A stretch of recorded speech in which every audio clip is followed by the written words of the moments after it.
لیکن 1895 میں وہاں آزادی کی تحریک شروع ہو گئی۔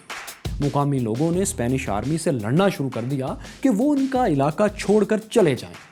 اب اسپینش فوج اور باغیوں کے درمیان جھڑپوں کا سلسلہ جاری ہو گیا۔ امریکہ کو اس لڑائی سے پریشانی تھی کیونکہ اس نے کیوبا میں مختلف شعبوں میں 5 کروڑ 50 ملین ڈالرز کی انویسٹمنٹ کر رکھی تھی۔ اس کے علاوہ امریکہ اور کیوبا کے درمیان 10 کروڑ 100 ملین ڈالرز کی سالانہ تجارت بھی ہوتی تھی۔ لیکن کیوبا میں لڑائی کی وجہ سے امریکہ کی تجارت اور انویسٹمنٹ دونوں تباہ ہو رہی تھیں۔ چنانچہ امریکہ نے کیوبا کی لڑائی میں غیر جانبدار رہنے کے بجائے پارٹی بننے کا فیصلہ کر لیا۔ یوں بھی امریکی میڈیا اور عوام کیوبا کے باغیوں کے ساتھ تھے اور امریکی حکومت پر اپنی حکومت پر زور دیتے تھے کہ وہ کیوبا میں مداخلت کر کے انہیں آزادی دلوائے۔ امریکہ نے اس دباؤ کے تحت یا اپنے فائدے کے تحت بہرحال ایک اپنا جنگی جہاز USS مین کیوبا کے موجودہ دارالحکومت ہوانا کی بندرگاہ پر بھیج دیا۔ امریکہ نے یہ جنگی جہاز بھیجنے کا بہانہ یہ بنایا کہ اس جہاز کو بھیجنے کا مقصد کیوبا میں امریکی شہریوں اور ان کے جان و مال کا تحفظ کرنا ہے۔ لیکن جب یہ جہاز ہوانا کی بندرگاہ پر پہنچا تو وہاں قدرت کے نامعلوم خزانے سے ایک بڑا پتھر لڑک گیا۔ ہوا یہ کہ 15 فروری 1898 کی رات جب امریکی جہاز کا زیادہ تر عملہ سو رہا تھا تو اچانک جہاز پر قیامت ٹوٹ پڑی۔ ایک خوفناک دھماکے سے جہاز میں آگ لگ گئی۔ اب یہ کسی نے جہاز پر تارپیڈو فائر کیا تھا یا کچھ اور ہوا تھا، کوئی سمجھ نہیں پایا۔ بس دیکھنے والے یہ دیکھ رہے تھے کہ پانی میں آگ لگ گئی ہے اور جہاز کا عملہ جانے بچانے کے لیے ناکام کوششیں کرتا ہوا سمندر میں ڈبکیاں کھا رہا ہے۔ اس حادثے میں عملے کے تقریباً 400 لوگوں میں سے 260 جان سے چلے گئے، تاہم جہاز کے کیپٹن سمیت باقی لوگ زندہ بچ رہے۔ اگرچہ اس جہاز کو پوری طرح سمندر میں غرق ہونے میں کافی وقت لگا، لیکن یہ اس بری طرح سے تباہ ہو چکا تھا کہ اسے بچانے کی کوشش اب فضول تھی۔ جہاز کے کیپٹن نے موقع ملتے ہی فوری طور پر امریکہ میں ٹیلی گرام بھیجا اور جہاز کی تباہی کی اطلاع دی۔ امریکہ خبر پہنچی تو وہاں کوہرام مچ گیا۔ امریکہ بھر کے اخبارات میں یہ خبر فرنٹ پیج کی ٹاپ ہیڈ لائن بن گئی اور اسپین پر دھوکے بازی کا الزام لگا دیا گیا۔ دی ایوننگ ٹائمز نے لکھا کہ USS مین کو اسپین نے تباہ کیا ہے۔ اخبار نے جہاز کے کیپٹن سیکسبی کے بیان کا حوالہ دیتے ہوئے لکھا کہ تمام شواہد اسی بات کی طرف اشارہ کرتے ہیں کہ جہاز کو تارپیڈو سے نشانہ بنایا گیا تھا۔ اخبار نے یہ بھی لکھا کہ 250 امریکی سیلرز شارک مچھلیوں کی خوراک بن گئے ہیں اور یہ ایک حب الوطنی کا مسئلہ ہے۔ اخبارات نے ایسا ماحول بنا دیا کہ امریکہ میں اسپین سے بدلہ لینے کے نعرے لگنے لگے۔ ایک اخبار میں ایسا کارٹون بھی شائع ہوا جس میں امریکی جہاز اسپین کے شہنشاہ الفانسو 13 پر ایک بم فائر کر رہا تھا اور بم پر لکھا تھا ریٹریبیوشن یعنی انتقام، جبکہ شہنشاہ اس بم کے آنے سے پہلے کیوبا میں ایک کھلونا کشتی سے کھیل رہا تھا۔ امریکی اخبارات نے تو اسپین کے خلاف جنگ چھیڑنے کے حق میں عوام کو لانے کے لیے یہ نعرہ بھی لگا دیا کہ remember the Maine to hell with Spain, یعنی امریکی جہاز مین کو یاد کرو اور اسپین کی پرواہ نہ کرو۔ تو اب امریکی میڈیا اور پبلک میں انتقام کی باتیں ہونے لگیں جس کا فائدہ براہ راست امریکی اسٹیبلشمنٹ نے اٹھایا۔ امریکی حکومت نے جہاز کی تباہی کی تحقیقات کے لیے ایک کمیشن قائم کیا جس نے 1 ماہ کے قریب عرصے میں یہ رپورٹ دی کہ امریکی جہاز پر حملہ اسپین نے ہی کروایا ہے۔ اسپین کی حکومت نے امریکہ کے اس دعوے کو نہیں مانا اور یہ پیشکش کی کہ وہ اس واقعے کی تحقیقات کسی غیر جانبدار ملک سے کروانے پر تیار ہے۔ برطانیہ، فرانس اور روس سمیت تمام عالمی طاقتوں نے بھی انسانیت کے نام پر امریکی صدر ولیم میکنلے سے اپیلیں کی کہ وہ کیوبا میں مداخلت نہ کرے۔ امریکی صدر میکنلے کا جواب یہ تھا کہ اگر ہم نے کوئی مداخلت کی تو وہ انسانیت کے مفاد ہی میں ہوگی۔ کیتھولک فرقے کے سربراہ پوپ لیو 13 نے بھی امریکہ اور اسپین کے درمیان ثالثی کی پیشکش کی، لیکن امریکہ تو مونرو ڈاکٹرائن کے تحت اسپین کو کیوبا میں ایک دشمن طاقت کے طور پر دیکھتا تھا۔ امریکہ کے خیال میں یہ بہت ضروری ہو گیا تھا کہ اسپین کو کیوبا سے نکالنے کے لیے طاقت استعمال کی جائے۔ چنانچہ اس نے جنگ نہ کرنے کی ہر اپیل اور ثالثی کی ہر پیشکش کو مسترد کرتے ہوئے 20 اپریل کو انتہائی قدم اٹھائے۔ امریکن کانگریس نے اسپین سے مطالبہ کیا کہ وہ کیوبا سے فوری طور پر اپنی فوج ہٹا کر اسے آزادی دے۔ اس کے ساتھ ہی کانگریس نے امریکی صدر ولیم میکنلے کو یہ بھی اختیار دے دیا کہ وہ کانگریس کا مطالبہ منوانے کے لیے امریکن آرمی یا نیوی کو استعمال کر سکتے ہیں۔ امریکی کانگریس کا یہ اعلان اسپین کے معاملات میں کھلی مداخلت تھا اور اس اعلان نے اسپین کو بند گلی میں دھکیل دیا۔ اب اسپین کے پاس امریکہ سے جنگ کے علاوہ کوئی راستہ نہیں بچا تھا، چنانچہ اس نے 24 اپریل کو امریکہ کے خلاف اعلان جنگ کر دیا۔ اگلے روز 25 اپریل کو امریکی کانگریس نے بھی اسپین کے خلاف اعلان جنگ کر دیا۔ امریکن بحری بیڑے نے اسپین کی 4 کالونیز پر دھاوا بولا۔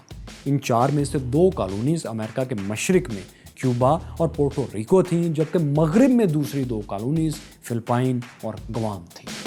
ان چاروں مقامات پر موجود اسپینش فورسز امریکہ کا مقابلہ نہیں کر سکیں اور بغیر کسی قابل ذکر مزاحمت کے شکست کھا گئیں۔ امریکہ نے اس ملٹری کیمپین میں کیوبا، پورٹو ریکو، فلپائن اور گوام کو قبضے میں لے لیا۔ 1898 میں ایک معاہدے ٹریٹی آف پیرس کے تحت Spain Cuba, Puerto Rico, Philippines اور گوام کے تمام علاقوں سے دستبردار ہو گیا۔ معاہدے کے تحت امریکہ نے اسپین کو $2 کروڑ بھی ادا کیے، جو اس انفراسٹرکچر کے لیے تھے جو وہاں اسپین نے اپنے دور میں کھڑا کیا تھا۔ مائی کیورس فیلوز، اس کے بعد کیا ہوا؟